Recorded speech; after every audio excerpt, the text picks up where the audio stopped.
The advice and opinions expressed by the host of Autism Live and her guests are meant solely as suggestion and should not be in any way construed as child-specific advice. The Center for Autism and Related Disorders advises working with a board-certified behavior analyst who has experience with autism before starting any intensive behavioral intervention. Any choices you make in determining your child's treatment are completely at your own discretion.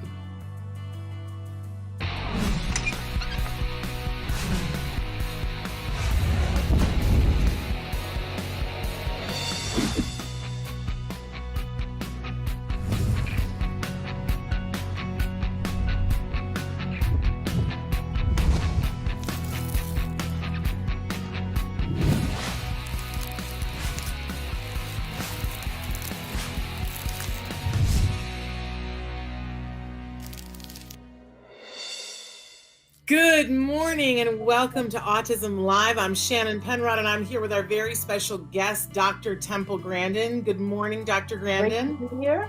It's wonderful.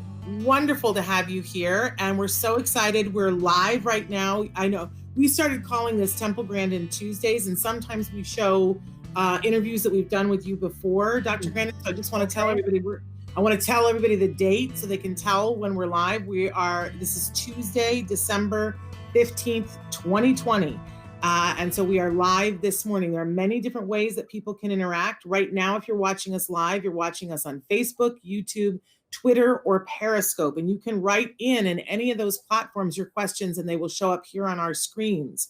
So that's a really wonderful thing. Later on, you can watch this in podcast on all of those sites, plus places like iTunes, Apple Podcasts, Ghana, iHeartRadio, Deezer, just about any place that there are podcasts, we are available as a free download. So check that out later on. Plus, you can find all the other interviews that we have done with Dr. Grandin. And in fact, on our YouTube, there is a playlist that's you can go right there and see all the times that we have had the wonderful opportunity to have her with us. But Dr. Grandin has donated her time this morning to be here. We've got a lot of questions that people sent in ahead of time. I know it's always disappointing for folks. We'll see how we get through it, but thrilled that you are here, Dr. Grandin. I'm so grateful that you've given us this time. If it's okay with you, I'm gonna jump right into questions. Okay, that's fine. No problem. Okay.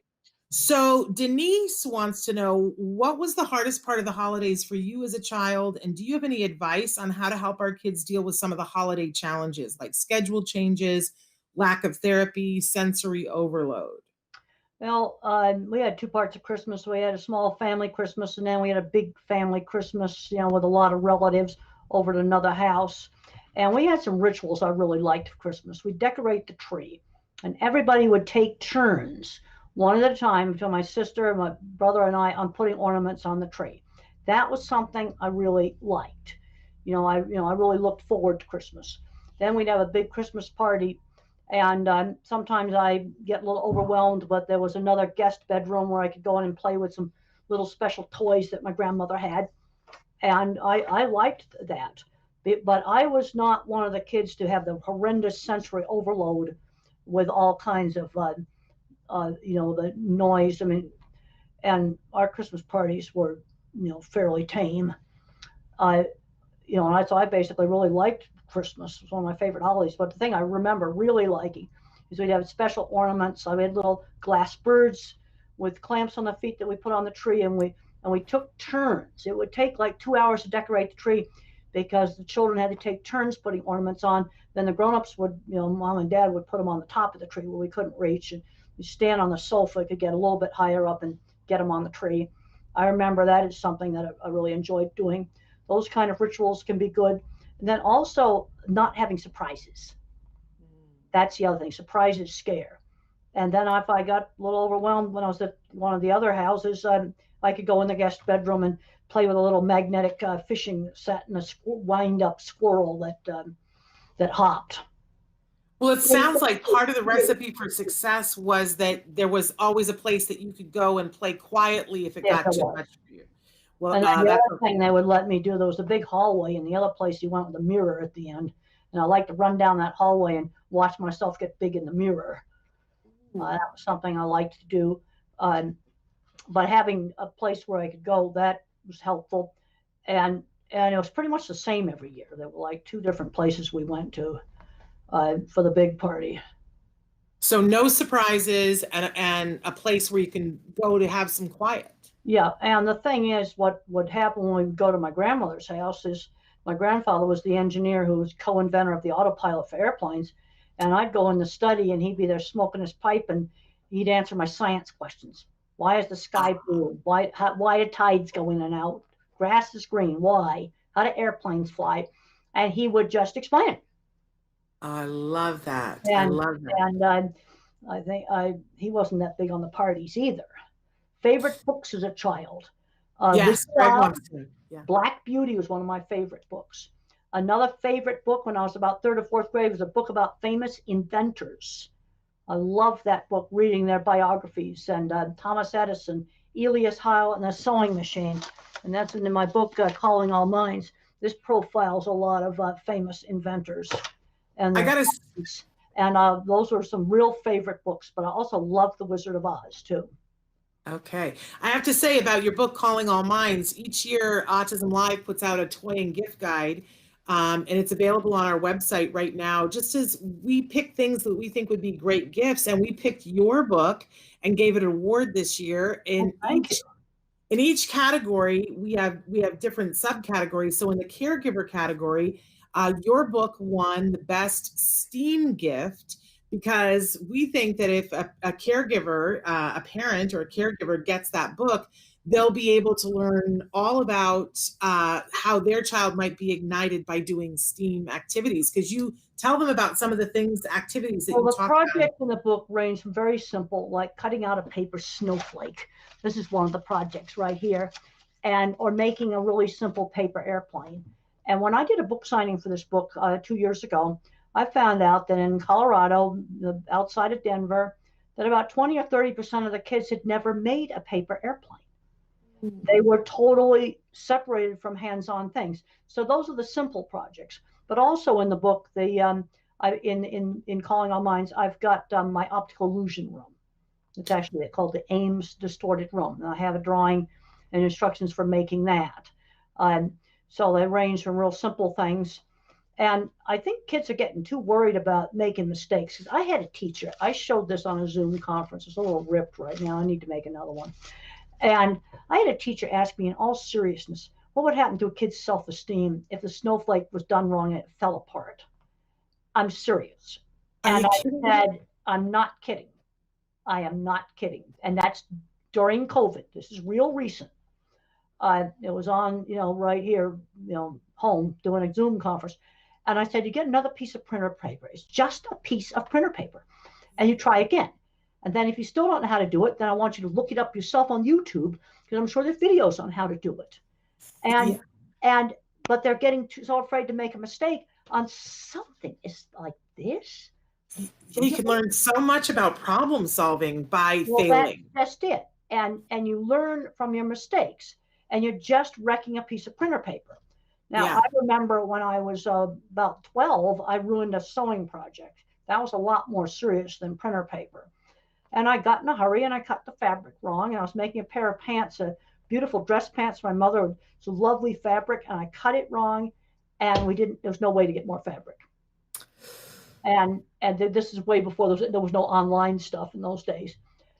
And I learned, be more careful. That's what I learned. What an important lesson. What an important lesson. And you survived it. Parker wants to know, do you have any advice for young self-advocates who are on the spectrum, working jobs, but finding some of the day-to-day social and sensory issues a little bit overwhelming? Well, first of all, let's break it down as to where the problem is. Now, one of the things we need to teach managers with people on the autism spectrum is how to take them into private office and just tell them things they're doing wrong, like yakking on and on about the same thing over and over and over again. That was one of my problems. And, I started to make a rule. I can tell that story twice, and then that's the end of it. And I did somebody take you aside, though, Temple, and say to you? Yes. My very first project, steelwork. I criticized some welding, and I said it looked like a pigeon had doo-dooed on it. And the plant engineer's name was Harley, took me into his little office in the boiler room in private, told me very calmly, I had to apologize for that. Then he explained that Whitey, that was the name of the welder, was they weren't the prettiest welds, but they held. He also explained to me that if I had a problem with the welding, I should have come to him because Whitey was his employee. So he made me go up to the cafeteria and apologize. Now, I didn't tell him I thought the welding was wonderful. I apologized for the rude talk. But he told me what I should do. He was the perfect job coach. What's the noise that's going on? Oh, I don't know. I'm not hearing it. Are you hearing a noise? Yeah, I'm hearing a noise like a hairdryer or something. Oh, no. It might be a little bit of feedback. I'll turn my speakers down a little bit, and then hopefully that'll help. It's still not anything here. It might be your speakers feedbacking mine, but I'll tell you what I'll do. When you're talking, I'll mute, and maybe that'll help. Does this help? Still there. It sounds like a lawnmower. Oh, I don't know what it is, Temple. We're not hearing it, and they're not hearing it on the feed. Now, the guy next door makes sculptures out of logs, and he's using a chainsaw. That's what it is. Great timing. That's the sound. Okay. That's all right. There's no way I can get rid of it. Okay. Well, we're not hearing it. It's not coming through on the feed, so we're all good. Vivian wants to know, she says, thank you for being such a great role model. I wonder if Dr. Grandin could tell us how she is dealing with stress during COVID. Well, one of the things is having a schedule. Get up in the morning, get dressed, take a shower, and be dressed for work. I'm getting up early every morning.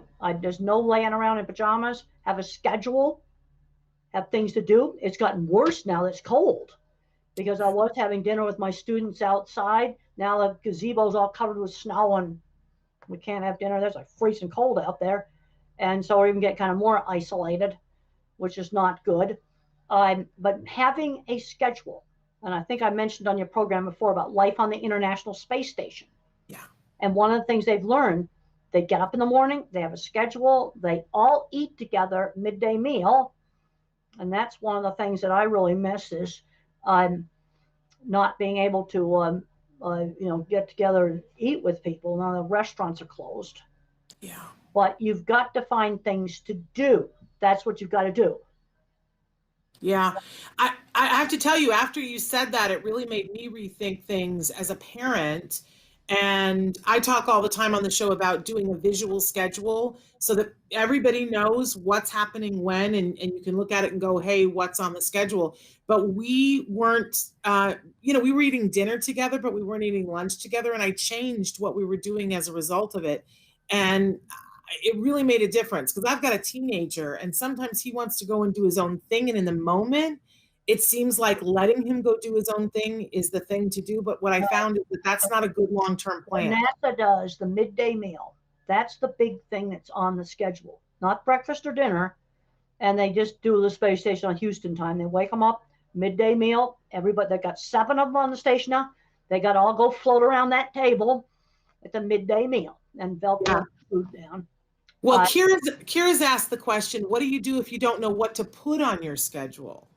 Well, this is where I've got writing projects. I'm working on another book right now. I've got some journal articles to do. I've been reviewing a lot of papers. I've got to have things to do. Yeah. I've actually gotten back on the drawing board. I just designed a veterinary clinic cattle handling facility for a university. And then my next meeting is with them to discuss the drawing. Well, I'm drawing a miniature now on printer paper. They take just as long to draw as the big drawings. Wow. I'm back doing drawing now, where normally I had other people do that. I'm doing it now. I've worked on like 3 design projects since COVID started. Are you enjoying the drawing? Oh yeah, I like doing them. 2 of them I was able to go to the places, and it was before the COVID got so bad. Wonderful. But you've got to have things to do. Let's use that time to teach life skills. Learn a new skill. Let's do that. Let's learn a new skill. Wonderful. Latoya wants to know, my son is 6 and is into trains. That's all he wants to do is play Thomas the Tank. I want to encourage his interest, but how do I get a love of Thomas to turn into something that isn't little kid stuff? All right. a train is a train. Let's broaden that out into real trains. Let's start studying real trains. You see that as a relationship to Thomas. Yeah. Let's do math with trains. We can learn about how a locomotive actually works. You see, this is how I'm getting a train interest there, and I'm broadening it so it's not so fixated. Yeah. That's great advice. you can do. Broaden it. Now, somebody else here is asking about a kid that's dealing with ADHD. I don't know the age of the kid. This is something I like to know. I like to know, am I dealing with a 6-year-old here or 12-year-old teenager? Yeah, Lisa, can you tell us how old? She says, hi to both of you. I was just wondering, my son is high functioning, autistic, and ADHD. What advice do you have for virtual school learning for him? I have trouble with him focusing and whining, but let us know how old he is. Well, I want to know, like, I find that 7. Okay, so it's a little kid. All right, then and they're the ones that are hardest with the virtual learning. I mean, this is one of the reasons people have, thinking, when you look at the vaccine distribution now, I've been reading that, boy, it's all over. Everybody agrees hospital workers should get it. Everyone agrees old folks should get it. But once you get beyond that, it's going to be a giant fight on who gets it. And one of the things I would prioritize, low-income areas, teachers, get them vaccinated, get them back in the classroom with these younger kids. And the 7-year-old would be in that bracket, because online doesn't work very well with little kids. Yeah. They need people. And our little nursery school just across the street's open. I really like seeing the little kids there. Yeah. Playing and doing the normal stuff. I talked to a 2nd grade teacher, that's 7 years old, 2 weeks ago. And she can't get half her 2nd graders to log on, and they're in a low-income area. And she calls the parents. They probably don't have internet access. It's just a mess. And these are the kids we need to be getting back into the classroom. And until we can get there, I don't mean to interrupt you. It's hard on Zoom sometimes. Yeah, there's a lot. But until we can get there, one of the things that we've been advocating, and I'd love your opinion about, is that frequent breaks, and for those breaks to be away from the screen and physical. Yes, I would agree with that. I would agree with it. Physical breaks.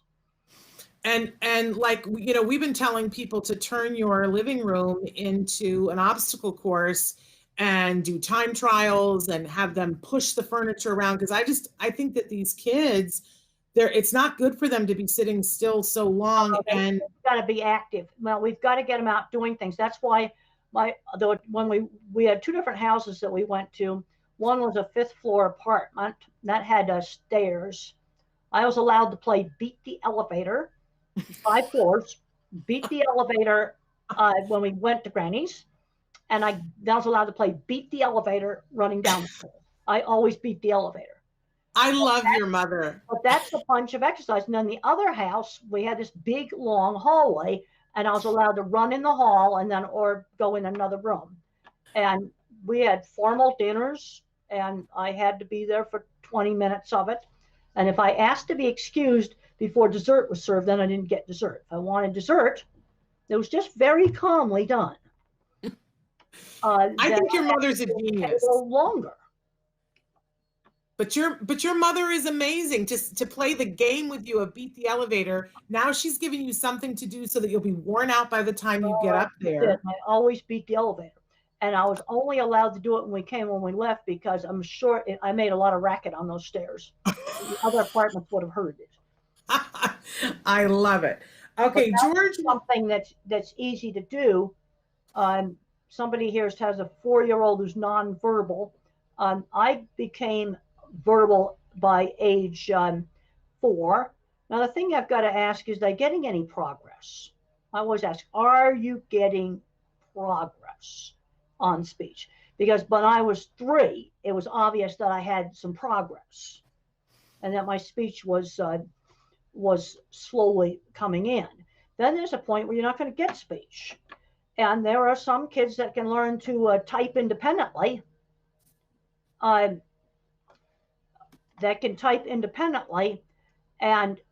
I know they're not being cued. They're not. They are typing completely independently. and they describe a sensory disordered world. One of them is Tito Mukapatahe. How can I talk if my lips don't move? I want to answer the question about the full screen. I do not want to crash the internet connections. Yeah, that was for me. You don't have to worry about that. The internet connections are too weak for that. You're fine. That was for me, Temple. You don't have to worry about that. Okay. But yes, you were saying about some people won't speak, and that is a reality. Some people are not going to speak, and Tito Mukapatahe looks really, can't control his movements, running all around, flapping, and he has a book called "How Can I Talk If My Lips Don't Move," and it's available on Amazon. And the way I tested him to make sure that he wasn't cute is I found a picture. We were in a library of an old Scientific American. His mom couldn't possibly have seen it. And it showed a picture of an astronaut in a spacesuit riding a horse in the desert. And I put that down in front of Tito, and I said, "Tell me about this picture." And he writes Apollo 11 on a horse, really fast on the keyboard, gets up, jumps around. There's no way that could have been cute. He typed it so fast. And she was not touching him. Absolutely. And you want to use a tablet. And the reason for a tablet is that when you type on the virtual keyboard, the print appears right next to the keyboard so that you don't have to look up. A lot of them can't make the attention shift that you're going to have to make on a desktop or a laptop unless you put the keyboard up on a box, up by the screen. Yeah, absolutely. Hey, George wants to know, we're getting ready to tell our son about his diagnosis. How did you find out that you were on the spectrum? And do you have any suggestions for us? Well, I just kind of knew I was kind of different. You got to remember how it was because of my age. When I was very, very young, the neurologist didn't even know what autism was. And so I was originally diagnosed with minimal brain damage. Then the autism came on a little bit later. And we were still in my era in the Bettelheim mess and all of that. It was a totally different situation. But the problem I'm seeing with a lot of kids now is they're becoming their label, where their label's becoming their whole identity. My identity when I was a little kid was fly kites and little airplanes and go build stuff. That's what I liked to do when I was a kid. Oh, and by the way, people are home during COVID. Home Depot's business is booming. Yeah. Because people are doing home improvements, gardening. I was just reading an article about the UK, and people are finding ancient coins in their garden. Just reading an article about that in the UK. That's cool. That's cool. Very cool. This Nora Ephron, who was a wonderful screenwriter, you made me think about this. She always used to say that in different times of your life, there are different words that describe you. And it was a test that she would give people. She would say, what are the 5 words that describe you? And when you were talking about children now and young adults are identifying themselves, and I have some friends who the first word that they would say about themselves would be autistic. And then other friends who are on the autism spectrum who don't even use that word and don't use it to describe themselves. If you were to pick 5 words to describe you, would autistic be in the 5 words? Well, scientist is certainly going to be first. Love it. Inventor, scientist is probably for professor of animal science. Career is how I define myself. And I've worked with a lot of undiagnosed people on the spectrum on the construction projects that we worked on, mainly steel and concrete construction and machinery. And about 20% of the people I worked with back in the 80s and the early 90s were either autistic, dyslexic, stutterers, or ADHD. Yeah. And they're not being replaced. And I think one of the worst things the schools ever did was taking the skilled trades out of the schools. The high-end skilled trades like plumbing, electrical, heating and air conditioning, welding. They've got this stuff in the community college, but you need to be exposing kids younger. We've got kids growing up that never use tools. And these people are not getting replaced. We're actually needing skills. There's some stuff we don't know how to build anymore, like poultry processing plant, for example. Yeah. And it has to do with taking skilled trades out of the schools 25 years ago. Really. Well, I think this sort of feeds into our next question. Beirut wants to know, Dr. Grandin, what kinds of toys ignited your imagination when you were a child? I loved anything that flew. Kites. wind up airplanes.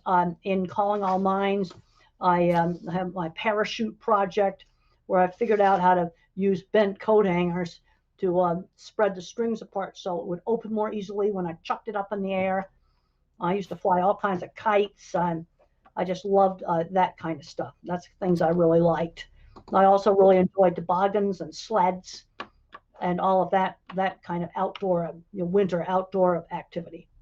When we were doing the toy guide, I don't know if you remember, I had a conversation with you and I had asked you sort of this question, and you had said the thing about anything that flies in a kite. So we included a really good kite that's sort of a foolproof kite in the toy guide.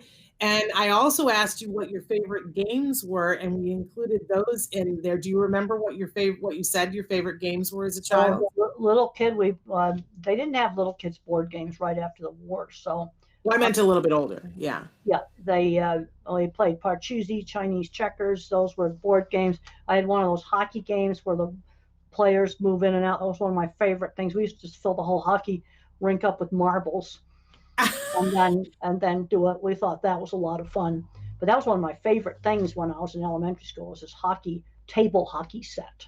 I love that. And well, on that day, you told me Monopoly and Scrabble, that those were your favorite. I liked Scrabble. Monopoly, we never managed to finish a game of Monopoly. Scrabble, I really liked. We're cutthroat. We can always finish Monopoly. Somebody always is the big winner. We never ever finished Monopoly. I love it. Going for several weeks. Oh, wow. Yeah. What about puzzles? Did you ever do puzzles on the dining room table? Yeah, we sometimes did some puzzles. Yeah. Puzzles, a huge puzzle family. My mother was very artistic, and I can remember her working with us making Halloween costumes and all kinds of fun stuff like that. I remember one time getting big balloons and put paper mache on the balloon to make a mask, a big ball mask you put over your head, and then we'd paint them with poster paints. Oh, I loved all that stuff.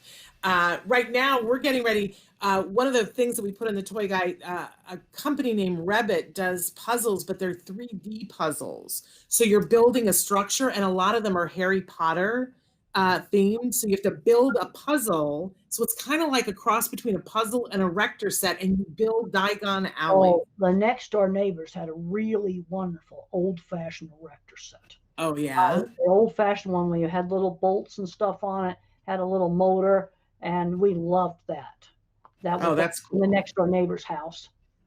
Mitch wants to know, did you like how you were portrayed in the movie Temple Grandin? I thought they did a very good job. They showed visual thinking really accurately. And in a lot of my talks, I've talked about how I'm a visual thinker. I think in pictures, the movie shows that absolutely accurately. Then there's other kids, they're more of a mathematical thinker. They think in patterns. It's a more visual, spatial, but think graphs, patterns.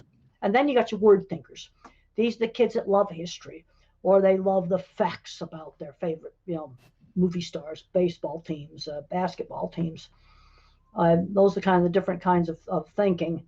But you liked Claire Danes, what she did when I thought Claire Danes did a great job. I gave her old VHS tapes from the late 80s and early 90s.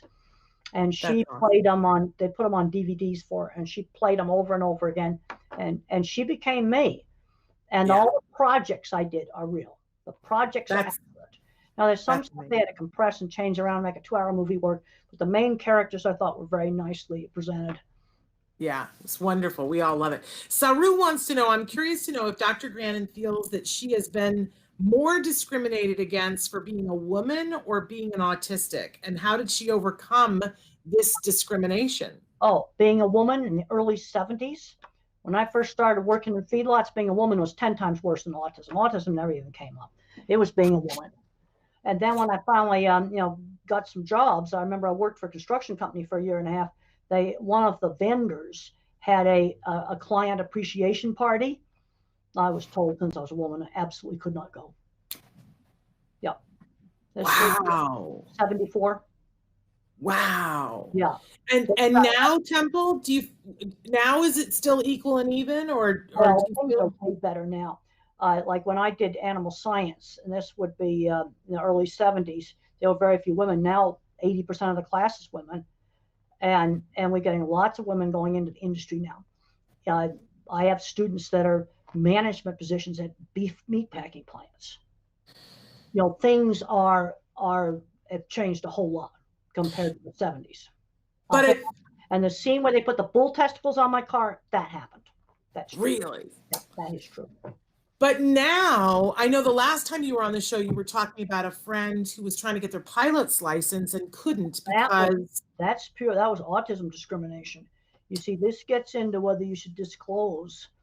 And all through my career, I never disclosed. I would say things like, with something was secret, I need to make a pilot's checklist. Let me just write down and make a checklist of how to work this machine or how to set up the dairy equipment. But there's still enough. If I would suggest, if you're really stable in a job, I would not disclose. Okay. But then other things, you get people where they're a bit more obvious. Yeah, then probably a good idea to disclose. But unfortunately, here's another discrimination thing. About 2 months or 3 months ago, I had lunch with a family of a young man in his 30s who for 5 years had a really good outdoor technical job. I can't identify it. And he disclosed, and I got rid of him. Oh no! It's terrible. It is terrible, and we should say it is illegal. It's immoral. It's wrong. But I appreciate you giving the truth to people that they need to protect their jobs. Well, the other thing I'm going to recommend to everybody is you protect your portfolio, because when you're different, you need to show your work. Now, I think on this program before I showed off some of my drawings. Yeah. And the way I would sell a job is I just would lay the drawings out on the table, just like it showed in the movie, put pictures of jobs out there and brochure and some trade magazine articles. It would sell the work. So let's say you're doing work for somebody. Well, there's programming. You've got to keep stuff for your portfolio, period. And you keep it at home and you keep it in hard copy. Okay. Because if you leave suddenly, you've got to have portfolio to get your next job. Then you have the whole problem of what if it's confidential?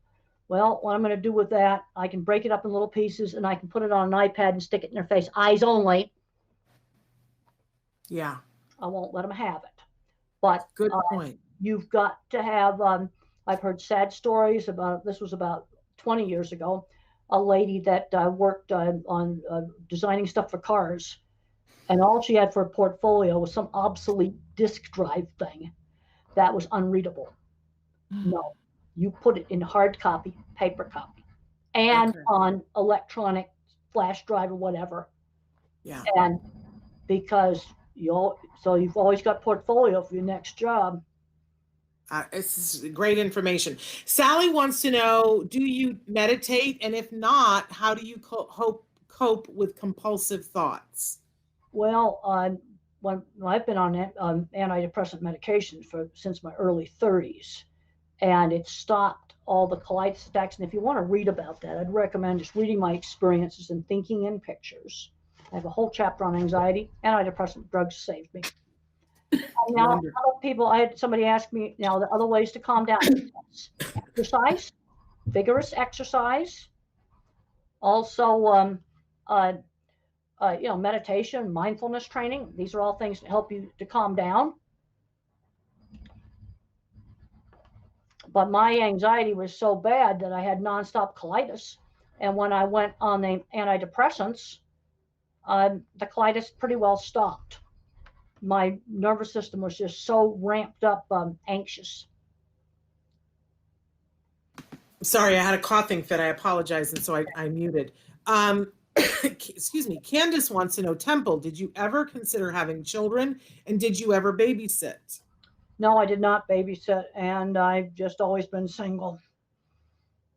Wonderful. Heather wants to know, I have a 4-year-old daughter who's hyperlexic and autistic. She has struggled with pragmatic communication and not potty trained yet. She loves to learn and finds interest in things above her age level. She reads on a 2nd grade level. Favorite book is the dictionary. Should we continue to allow her to learn such a variety of things, or should we focus more on structured learning environment? Well, I want if a kid can read, give them harder books. If they're good at math, give them harder math books, and give them the old-fashioned math books. Give them old-fashioned math books, not this new stuff, and move them ahead. But on the other hand, we've got to learn basic skills, because I'm seeing problems like a 16-year-old student that might be an honor student on the spectrum who's never gone shopping by himself. That's totally ridiculous. So we've got to learn basic skills, but I'd move them ahead on the where they have skills, and I'd like try to let's broaden that out. Is there anything in the dictionary that particularly interests him? And then maybe we can learn more about that subject. Now, another parent here on the chat that's got a 6-year-old son obsessed with ceiling fans and car keys. Well, you can learn how a fan actually works. You've got mechanical stuff there. You've got your math stuff, how many rotations it does. You see how I'm taking that interest in a fan and I'm broadening it out. One of the things that we loved when my son was little, there's a show, and I know it's still available online, called How It's Made. Yes, and every single episode, they show you a thing, and sometimes it's something that and other times it's not, but they'll take you through all the different parts of the factory, and they show each part of the fabrication and how they put it together. And sometimes there's a voiceover that explains what's happening. But we watched that every day. My son was glued to it. And, he would want to take things apart. And when we could, we let him take things apart. Then we want to encourage putting them back together. So that was the hard thing. What you got to do is when you take it apart, line up the parts. So that you now will remember the order they go back together.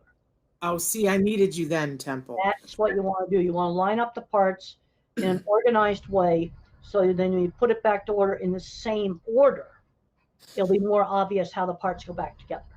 I remember standing with you at NASA, and you were talking about taking something apart and how they have the sticky mats at NASA so that they could stick the parts to it. I just had a flash of a memory of that. Yeah, well, that would do that in weightlessness too, so they're not floating around. Exactly.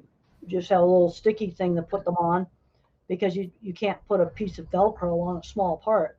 So that makes total sense to do that. Sometimes the solution to a problem is fairly simple. Yes. Mary wants to know, I have 2 boys on the spectrum. My question to Temple is, should I reach out to the local college for a mentor to help my 19-year-old son?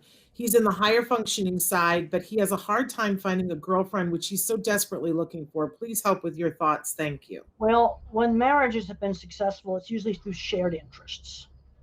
Like 2 computer programmers get together. My friends in high school and the few places where I was not bullied was friends who shared interests. Riding horses, electronics, the shared interest sort of thing. Okay, another parent here is talking about a young kid that wants to line up blocks.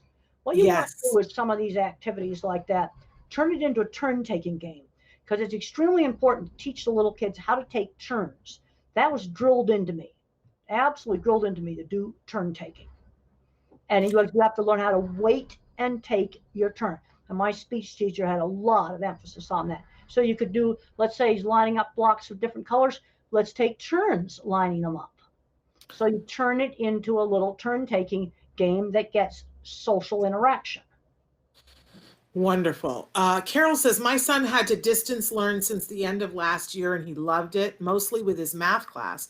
But what advice do you have for educators to help keep their students engaged, and how are you doing this with your classes?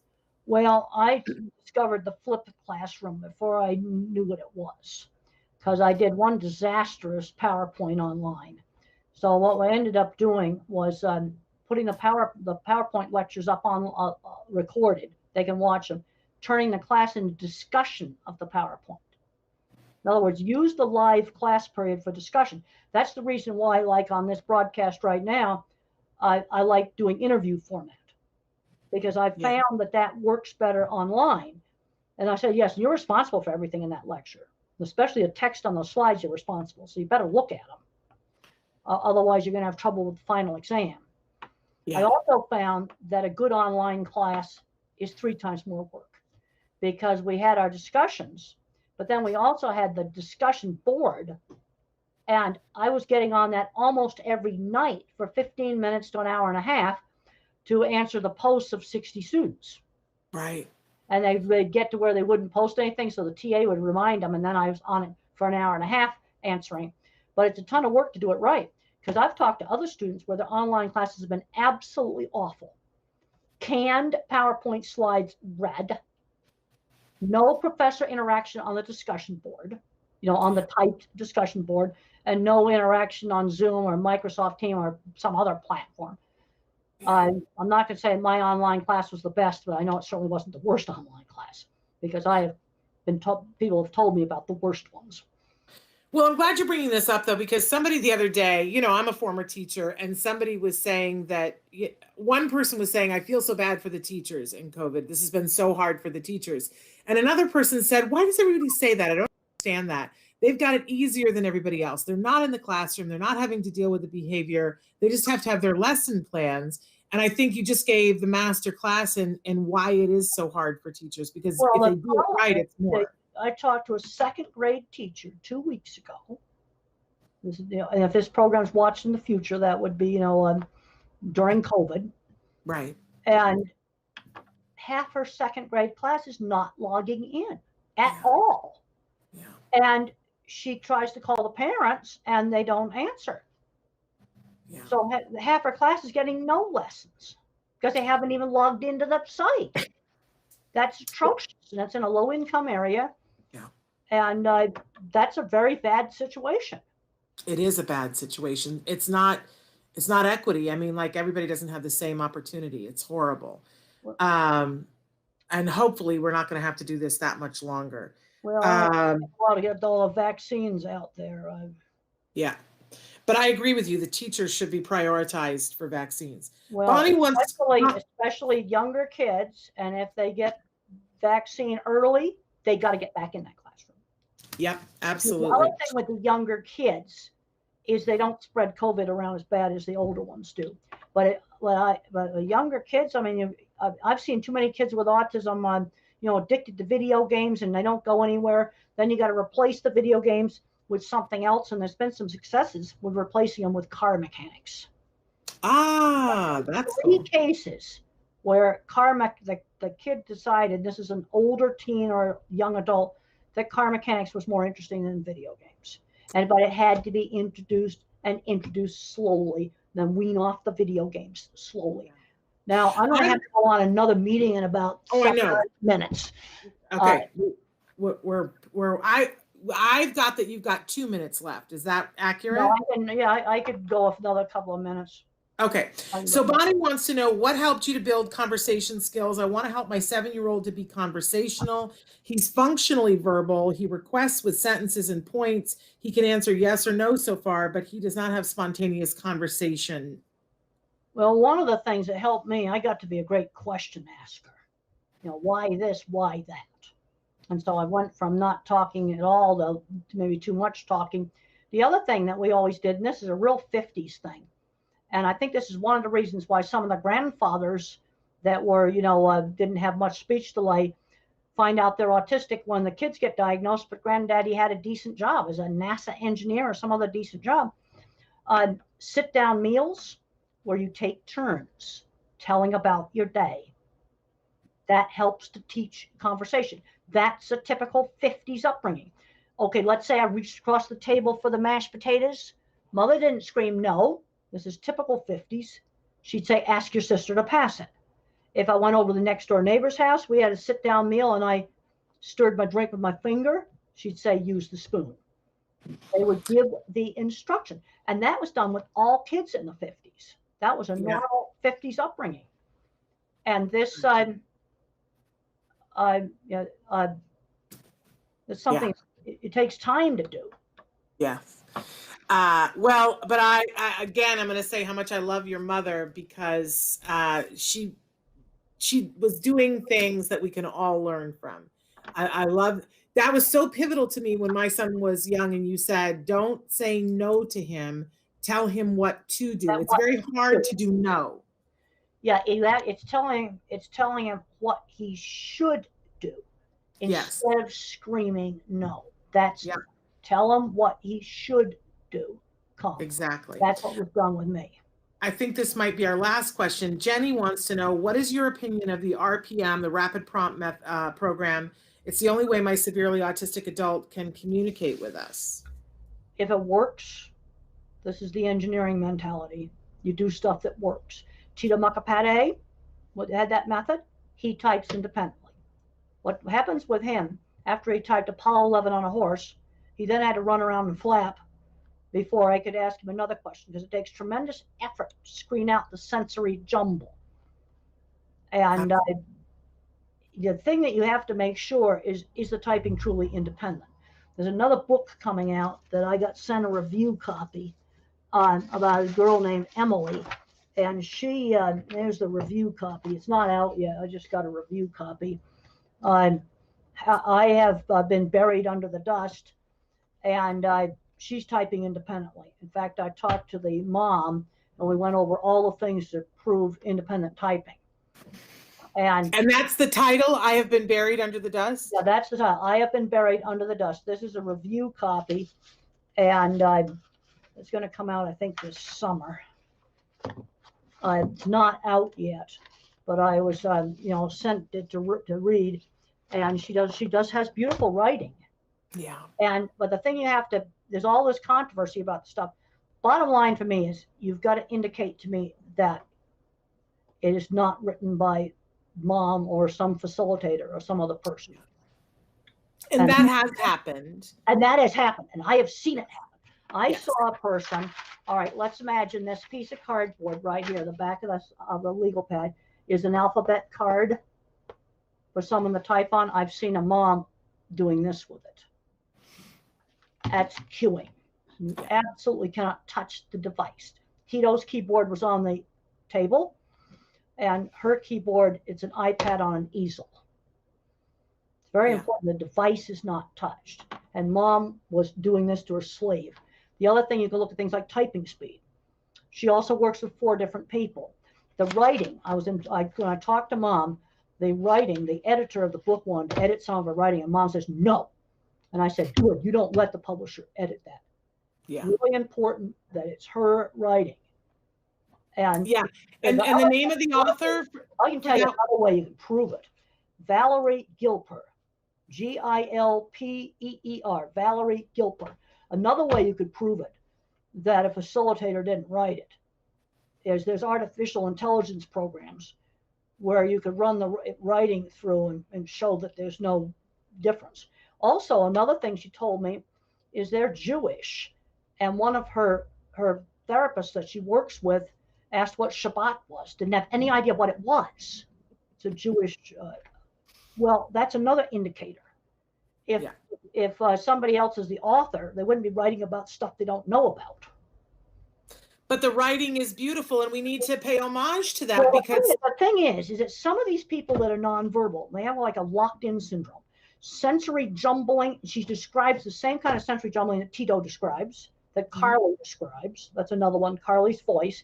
And then there's Noki, the Japanese boy, the reason I jump. Yes. And then fall down 7 times, get up 8. That's right. So these are verified to type independently. But I was at a conference last year, and they had this alphabet board moving around. I want to promote tablets as the thing to type on. Yeah, absolutely. And I don't care. You lay it on the table, put it on an easel. Cannot touch the thing that they communicate on, the device. Very important. You don't touch that. Another thing, look at the speed of typing. Tito types so fast, there's no way she can be cued. Yeah. And so the thing is, we've got some people that look horribly challenged that actually have a locked-in syndrome, where there's a good mind inside there.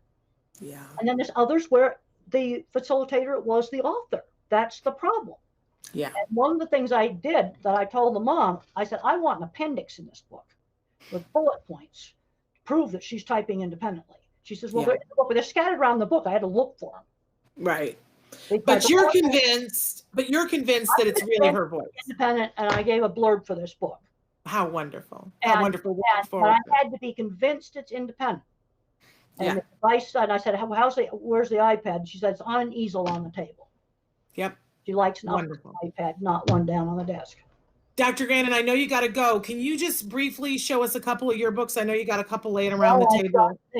One of my newer books is The Way I See It. That's my most general book on autism. A lot of little short chapters. We just updated this last year. covers a wide variety of things, and including there's a chapter in there about Tito. And when Tito came to visit me, Mom says, Tito wants to tell you about autism. I said, we're not talking about autism. So I pulled in, there's a big stack of Scientific Americans. I went to the bottom of the stack, pulled out a magazine, opened it up, and there's this weird ad with an astronaut on a horse. And I said, I put it in front of Tito, and I just said, tell me about this picture. And he went, boom, boom, boom, boom, boom, Apollo 11 on a horse. Wow. Real fast. And then he got up and ran around and flapped. Amazing. I don't want to make you late to your appointment. I didn't know about the picture until I pulled it out of the bottom of the stack. I hadn't seen it either. That's why I picked it. Very cool picture.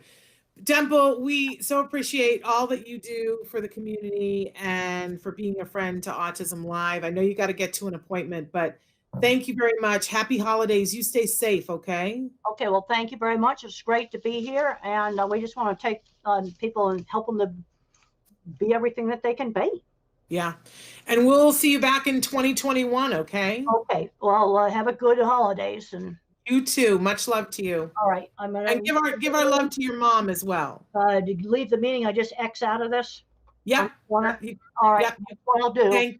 Thank you. Bye. I'm gonna leave the meeting. Yeah. Bye. All right. Take care. Bye-bye. I had promised her that she has a meeting that starts at the top of the hour, and so I had promised her that she could leave a little bit early. But how amazing is she, and how wonderful it is to be with her. And I love that we have the opportunity to do that here on Autism Live on a regular basis. Let me take just a second to tell those of you that if you want to know when Temple is going to be on ahead of time, we kind of call it Temple Grandin Tuesday. And on Tuesdays, a lot of times, like, we will re-air this episode many, many times. But then we have her on live. And if you want to know when that is, it's really easy. All you have to do is subscribe to our weekly newsletter. And we try to, I sent, for the first time in a long time, I sent 2 newsletters this week. I sent one telling people that the schedule for this week and that Temple Grandin was going to be on it. And the other one, I sent people on the list a 50% off coupon so that you could go to that at Asner Family Center, It's a Wonderful Life, and get 50% off your ticket price. We really try not to spam you. We don't give your information to anybody else, but it helps you to know when what's happening. And when Temple Grandin will be on live. So you can do that right on our website, autism-live.com. If you're there, you go on the website, I think it's 7 seconds in, a pop-up comes up that says, would you like to subscribe? If you don't want to, all you have to do is hit X. But while you're there, if you want to subscribe, then, subscribe, and that's great. And you'll start to get the newsletter. But also check out our playlists and find, we have thousands of video. We've been doing the show for almost 10 years. We're coming up on our 10th year anniversary. We could have come up with something fun to celebrate that. But we have playlists to help you to be able to find the things that you're looking for. So if you just want to see when we've talked with Temple, you have the opportunity to do that. If you want to check out our great segment, Ask Dr. Doreen with Dr. Doreen Granpichet, you can search all of the times over 10 years that she's asked questions by topic or by date, whatever, she answers questions. In fact, she'll be with us tomorrow morning. If you have questions, a lot of you were talking about how to build language. Those are perfect questions for Dr. Granpichet to answer, because she's been helping individuals of all ages on the autism spectrum to get language, to build conversation, and get to social language. She's been doing that for way longer than I can get my head wrapped around, because she still looks like a teenager, but she's been doing it for 40 years. So I encourage you to check that out. That'll be live tomorrow. But on our website, if you're just looking for recipes, like you want to know about diet, there's a whole playlist that's just about recipes. There's crafts, there's everything imaginable, because we've been doing this for a long time. So thank you. We encourage you to watch in whatever format that you watch, but to subscribe or like or review. Autism Live exists because we have people that back us. In particular, the Center for Autism and Related Disorders underwrites us, and as well as other folks, but they do the most underwriting. And the way that we encourage them to have is showing that you guys are watching. So we don't have a budget for marketing. We just don't do that. So we count on you to tell other folks. If you liked this interview with Dr. Temple Grandin, I know I sound like a PBS telethon, right? But if you liked this interview with Dr. Temple Grandin, I want to encourage you to go check out the other ones. But I also want to encourage you to write a review on iTunes. I want you to tell at least one other person, hey, did you know about this? There's this show, Autism Live. It's totally free. It's interactive. You can write in questions. They cover all different kinds of topics. They give voice to all different areas of the autism community. You know, I say our mission here always is to provide inspiration and information to the larger autism community, which of course starts with individuals on the spectrum and then includes everyone who cares deeply about them and loves them and wants to see them get the answers and the opportunities that they deserve, right? I mean, that's what it's all about. We can all disagragree about 85 million things, but I think we can all agree about that. So that's our mission. But as I said, we don't market. We have no marketing budget. So if you guys can spread the word for us, we absolutely love that you guys do that. I love that Mrs. F says, wash hands. Yes, it comes down to that. We made a video a while back that my son actually directed and edited about washing hands. It's on our YouTube channel. And if you need help teaching your children to wash their hands, I encourage you to check it out. It's very silly. It's me and my husband being very silly. And if you've ever wondered, you know, what does Shannon's house look like? What does Shannon's husband look like? How crazy are these people? All those questions will be answered. And it's to the tune of the time warp. For those of you, I'm an 80s child. I was born in the 60s. Let's be real here, but I was a teenager in the 80s. So in any case, those of you who love the time warp from Rocky Horror Picture Show, it's set to that tune about let's wash our hands. Once again, I won't sing for you now. It's bad enough on the video. But we've been told that when young people and kiddos are watching the video, it helps to have a song to do. And we go through the different steps because, you know, you have the whole thing to washing hands, right? I don't know if you guys know the steps that you're supposed to wet your hands just a little. We go through this in the video, a pump of soap. And so then you need to lather like pray. And then you need to wash the backs of your hands and in between your fingers. Then I didn't know this. I'd never known this step of washing hands before. You're supposed to take your fingernails and make circles with your fingernails, cleans both your palms and your fingernails, do the other side, right? Then you're supposed to do your wrists, and then you're supposed to do your thumbs, right? And then you got to rinse the whole thing off. But the water is supposed to be off during all of that. I didn't know that. And that's how we conserve water, but still get our hands completely washed. So it's all in the video set to the time warp. And it's the exact amount of time that you're supposed to wash your hands. And so now we have kids all over the place in the card centers who are singing the tune at the time. Let's wash our hands once again. So check it out. And Angel, I'm so glad you're here. You made it, but Temple is gone and the show is over. So, but the recording will be available. I just want to take 2 seconds here to say that tomorrow we have Dr. Doreen Granpeche. She's going to be here with us live, answering your questions in real time. She's she's a clinical psychologist, a BCBA-D, and has been working in the field of autism for over 40 years. So she's going to be answering your questions tomorrow, live, same time that Temple was.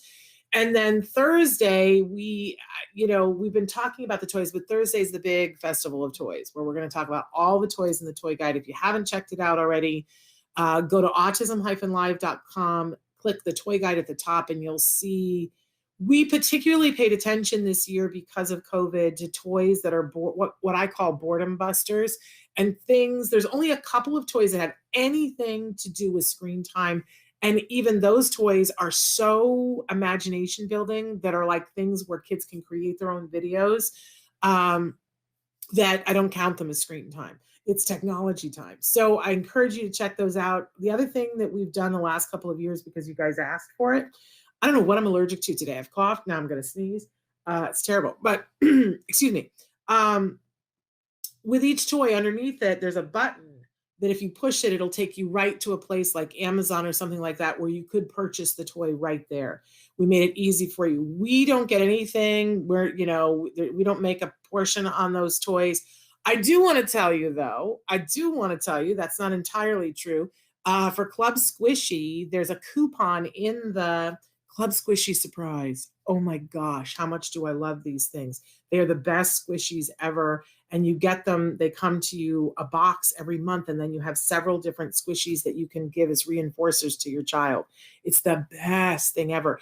And the squishies have a smell to them. They're addictive, and they're all cute, and sometimes for whatever season it is. The favorite thing, okay? And Club Squishy gave us a coupon. So if you put the coupon code in that's in the toy guide, I think it's that you get 50% off, and there they are. They're the most adorable thing, but I'm telling you, you look at them and you go, oh, well, I'm an adult. I wouldn't like these. Grown up adults on and off the spectrum, I bring a box of these in, and it's like people lose their minds. No one can stop touching them and smelling them. It's sensory in every way possible. It's good for fine motor. I love me some Club Squishy. In the toy guide, there's a coupon. You get 50% off, and they'll make a donation to Autism Care Today to help give iPads to individuals on the autism spectrum. Poop, wig blown. How can it get any better than that? So that's the only place where there's anything that anybody, so absolutely love that. Tomorrow, toy guide. Thursday. Tomorrow, Dr. Grandin. Thursday is the toy guide. And Friday, last show of the year with Nancy Alspaw Jackson, with our special guest, Vince Redmond, licensed marriage family therapist. He'll be answering questions, and we'll try to put this show to bed for 2020. During the break, because we're taking out basically a 3-week hiatus so that we can regroup. We need to regroup here over at Autism Live to come back in 2021, bring you better content, better picture, better sound, the whole thing. During that time, though, excuse me, we are going to be showing marathon shows so that you'll have the opportunity. We're going to be showing our library of Ask Dr. Doreen's. So you'll have plenty of opportunity to see that. So thank you. We'll see you mañana. Until then, give your kiddos a hug for me and one for you too. Bye-bye for now.